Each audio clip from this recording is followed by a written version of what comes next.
It helps you introduce the individual to yourself. And when the individual knows who the person is, you become successful in the world and you understand the purpose of your existence. But if you don't understand the purpose of your existence, how can you be happy in the world?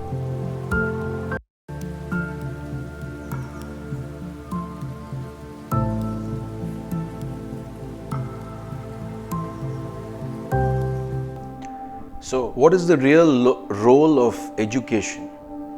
So, there's no real or unreal role of education. There's only one role of education, which is the goal of education, is human excellence. So, when you are referring to the role of secular education, worldly education, it's in the field of the world. It's again human excellence. And what is human excellence got to do with the world?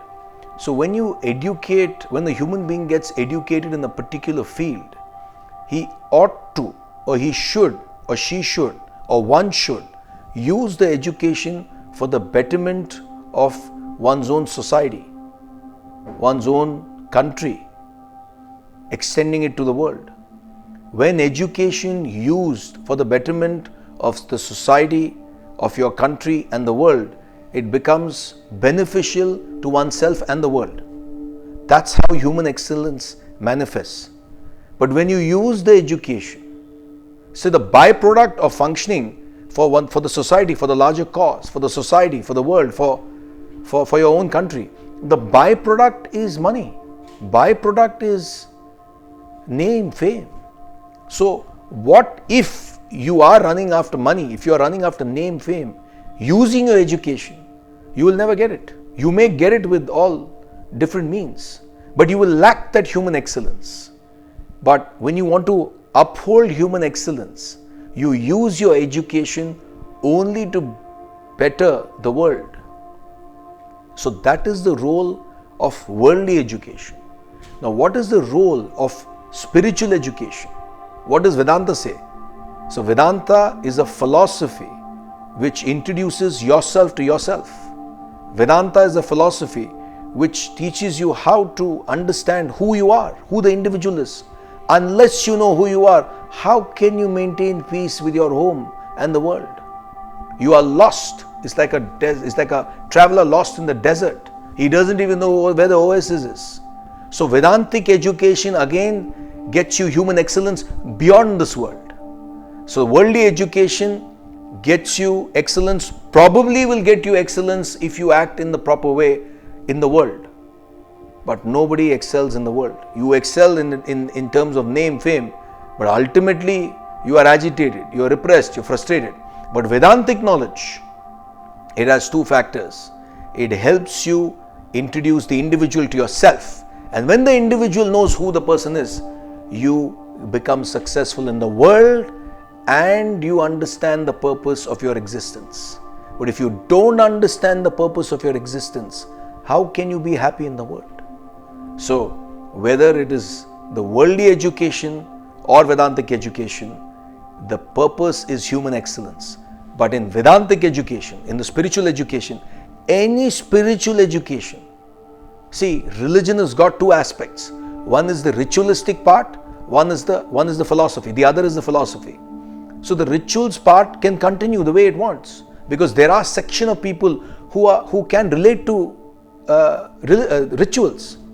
There are section of people who cannot ride a cycle on two wheels. They need to ride a cycle on four wheels. But there are people who have gone above that. So they need philosophy. So every religion is explaining to us that your true self is within you. Your true self is that which is beyond the world. So use the religion to achieve that self. And unless you achieve the self, you can never be in harmony with yourself.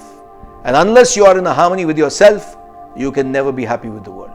So you may have any amount of money, you may have any amount of name, you may have any amount of fame, but you will never be satisfied unless you know who you are. See, please understand, today, in the name of human excellence.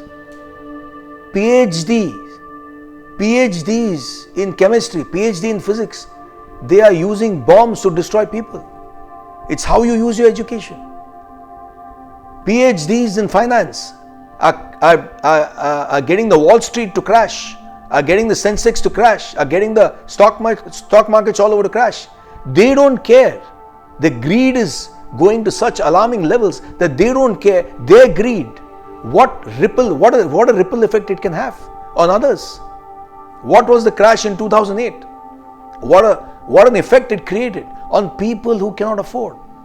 So your role as a CEO, your role at the top, the role of education is to excel by identifying with others, by identifying with the world.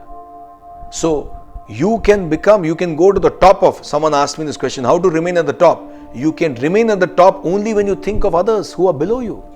You can't remain at the top only when you think of yourself. So the role of education is human excellence.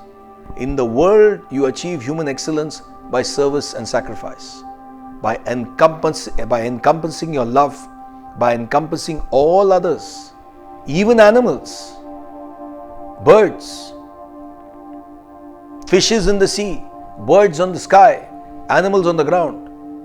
How can you eat them when you consider yourself a lover of God? When you consider yourself religious, what are those poor creatures done? So where is your human excellence? Einstein says, animals are my friends, I do not eat my friends. Another person has said that if slaughterhouses have glass walls, every person on this earth will be a vegetarian. If slaughterhouses have glass walls, every person on this earth will be a vegetarian. It's a very touchy topic, but I have to be frank, I have to talk. So you, with all this education, with everything, you go and kill whales, you go and kill dolphins. Successful countries, oh, it's a ritual, it's a culture in us to kill whales, to slaughter whales. This is human excellence. You may call yourself educated, but this makes you an illiterate person when you cannot identify with animals. This the worldly education cannot teach you. But what takes you beyond your worldly education is spiritual education, where it lightens the lamp of the conscience within. And once the lamp of the conscience is lit, you not only feel the love for your family and from your fellow beings, but also for fellow animals. And when you love whatever creatures are the expression of God, only then can you say that you love God. But if you cannot love His expression, if you cannot, I don't know whether God is his or her, but when you cannot love God's expression, how can you claim to be a lover of God and claim to be religious? So, role of education is to awaken the human intellect. And once the human intellect is awakened, he excels in excellence, where his emotions become pure, thinking becomes clear, and action becomes chaste. So, when all the three things put together, slowly, steadily, he finds himself successful in the world and in the spiritual field.